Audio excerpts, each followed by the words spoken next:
еще один наш объект. Камин. 90-й. Топка. Камин на газу и дровах. Вот здесь вот задвижка.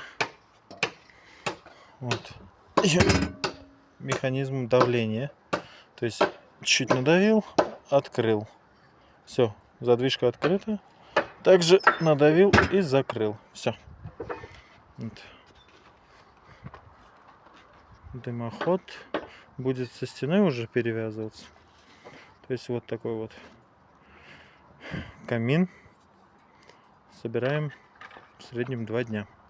Занял этот камин. Соберем любой сложности, какой захотите. Как видите, все чисто, бело. Кирпич белый. То есть этот кирпич, каждый кирпич обрабатывался черепашкой. Цвет, чтобы вытащить цвет естественный, белый.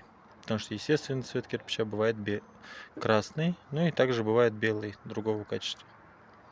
Это из качественного кирпича. Вот.